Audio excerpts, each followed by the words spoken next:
Sejarah Islam Probolinggo. Sejarah singkat tentang siapakah tokoh alim ulama atau wali Allah sebagai awal penyebar Islam di daerah Pulau Jawa Timur. Mulai dari zaman kerajaan raja-raja sampai zaman perjuangan. Setelah dari Belambangan, Jember, Bondowoso, Situbondo, dan Lumajang, sekarang kita berlanjut menengok sejarah Islam daerah Probolinggo. Siapakah alim ulama pendahulu yang menyebarkan awal mula agama Islam di sana? Sebelumnya, pada zaman pemerintahan Hayam Wuruk, Raja Majapahit yang keempat berkuasa tahun 1350 sampai 1389, Probolinggo dikenal dengan nama Banger, diambil dari nama sungai yang mengalir di tengah daerah Banger. Banger merupakan pedukuhan kecil di bawah pemerintahan Akuwu di Sukodono. Nama Banger diketahui dari buku Negara Kertagama yang ditulis oleh Pujangga Empu Prapanca. Sejalan dengan waktu perkembangan kerajaan Majapahit, pemerintahan di Banger juga mengalami perubahan perkembangan zaman. Semula merupakan pedukuhan kecil di muara kali Banger, kemudian berkembang menjadi Pakuwon yang dipimpin oleh seorang Akuwu di bawah kekuasaan kerajaan Majapahit. Banger merupakan perbatasan antara Majapahit dan Belambangan. Banger juga menjadi kancah perang saudara antara Raja Bre Wirabumi Belambangan dengan Raja Prabu Wikramawardhana Majapahit yang dikenal dengan Perang Paregreg. Pada era zaman kerajaan ini, masyarakat Banger masih didominasi agama Hindu-Buddha. Berlanjut pada masa pemerintahan VOC, telah mengangkat Kyai Jololono sebagai bupati pertama di Banger pada tahun 1746 dengan gelar Tumenggung. Kabupatennya terletak di desa Kebonsari Kulon. Kyai Jololono adalah putra Kyai Bun Jolo Trijo Kim Bun, Patih Pasuruan. Patihnya Bupati Pasuruan Tumenggung Wiroguno atau Untung Suropati. Pada tahun 1768, Kyai Jololono menyingkir, meninggalkan istananya dan jabatannya sebagai Bupati Banger, dan beliau terus mengembara. Sebagai pengganti Kyai Jololono, kompeni mengangkat Raden Tumenggung Joyonegoro, putra Raden Tumenggung Jondronegoro, Bupati Surabaya ke-10. Sebagai Bupati Banger kedua, Kyai Jololono yang memusuhi kompeni ditangkap oleh Tumenggung Joyonegoro atas adu domba kompeni. Selanjutnya Kyai Jololono wafat dimakamkan di Besarean Sentono. Di bawah pimpinan Tumenggung Joyonegoro, daerah Banger tampak makin makmur, penduduknya tambah banyak. Dia juga mendirikan Masjid Jami kurang lebih tahun 1770. Karena sangat disenangi masyarakat, dia mendapat sebutan Kanjeng Jimat. Pada tahun 1770, nama Banger oleh Tumenggung Joyonegoro atau Kanjeng Jimat diubah menjadi Probolinggo. Setelah wafat, Kanjeng Jimat dimakamkan di Besarean belakang Masjid Jami. Pada era zaman VOC ini, masyarakat Banger sudah dipimpin dan didominasi orang beragama Islam. Tidak banyak sejarawan yang dapat mengakses sumber-sumber primer sebuah subjek dan objek sejarah, sehingga fakta sejarah yang diungkapkannya memiliki nilai otoritas yang tinggi. Begitulah yang dilakukan oleh Kyai Haji Agus Sunyoto dalam tulisan-tulisan sejarahnya.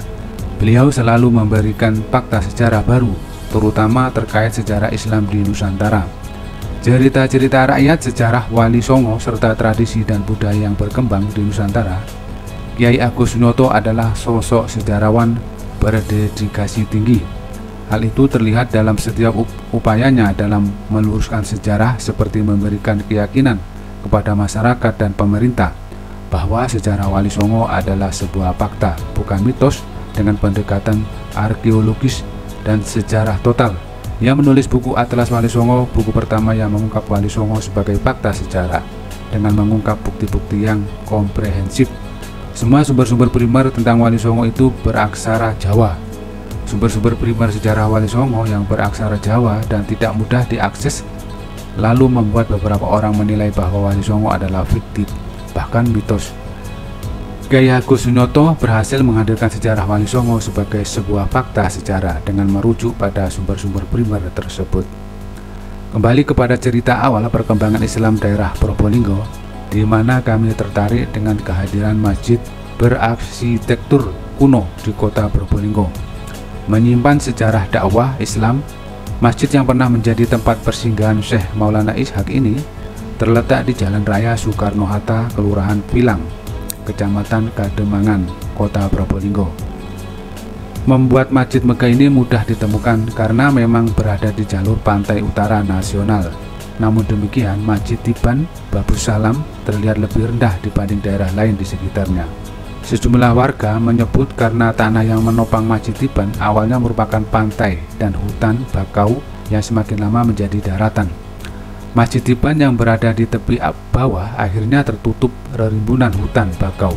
Warga yang membuka hutan bakau kemudian menemukan masjid ini dan memberi nama Masjid Tiban. Masjid itu dititipkan Syekh Maulana Ishaq kepada santri dan warga untuk dirawat dan dijadikan tempat beribadah. Sebenarnya Masjid Tiban adalah sebuah masjid yang tidak terlalu besar. Atap masjid terbentuk prisma dengan ketinggian sekitar 8 meter di atas permukaan tanah, sedangkan luasnya hanya sekitar 9 meter persegi. Bentuk dan arsitektur atap masjid mirip dengan ornamen Jawa Cina, disangga dengan 4 kayu jati yang usianya sudah mencapai ratusan tahun. Berdasarkan keterangan sejumlah warga, masjid itu kemudian mulai dibangun dan dirawat oleh santri Syekh Maulana Ishaq antara abad ke-14 dan 16 Masehi. Tidak ada prasasti tulis di area Masjid Tiban ini, namun ada sejumlah barang yang ditenggarai sebagai peninggalan Syekh Maulana Ishaq. Waktu pun berlalu, Masjid Tiban kemudian mengalami perkembangan. Bagian Masjid Tiban kini diperluas hingga sekitar 900 meter persegi. Perluasan dan perbaikan Masjid Tiban ini dilakukan pada tahun 1993 silam. Sejak itulah Masjid Tiban diberi nama Masjid Jami Tiban Babus Salam. Ada beberapa tokoh ulama pendahulu penyebar Islam di Probolinggo yang sering disebutkan oleh masyarakat setempat.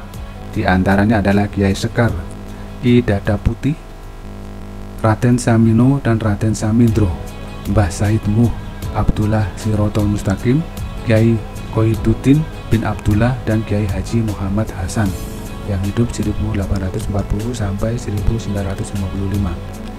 Kiai Sekar dalam menyebarkan agama Islam di Probolinggo memiliki sejarah panjang. Ia mendirikan Ponpes Kiai Sekar pada tahun 1850 di desa Kecamatan Leces, Kabupaten Probolinggo, menjadikan Ponpes Kiai Sekar sebagai salah satu pesantren tertua di Probolinggo.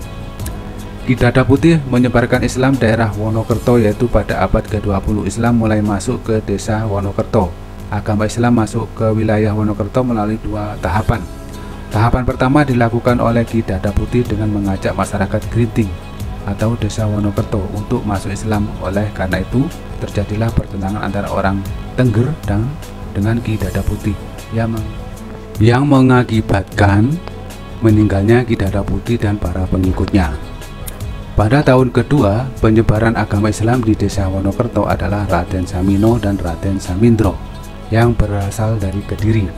Raden Samino dan Raden Samindro mendekati kepala desa Wonokerto yang bernama Bapak Kabit. Bapak Kabit tertarik dengan ajaran yang dibawa Raden Samino dan Raden Samindro. Bahkan Raden Samindro dinikahkan dengan anak perempuannya. Akan tetapi tidak semua orang Wonokerto mengikuti Raden Samino dan Raden Samindro untuk memeluk agama Islam. Salah seorang yang tidak mau memeluk agama Islam adalah Dukun Keti. Dukun Keti adalah dukun Tengger di desa Wonokerto yang pindah ke desa Ngadas, Kabupaten Malang, karena tidak tertarik untuk memeluk agama Islam. Sebelum pindah ke desa Ngadas, Kabupaten Malang, terjadi kesepakatan antara Raden Samino dan Raden Samindro dengan Dukun Keti bahwa agama Islam hanya boleh disampai di desa Wonokerto, tidak boleh ke desa atas seperti Ngadisari dan lain-lain. Wallahu a'lam bishawab. Like and share.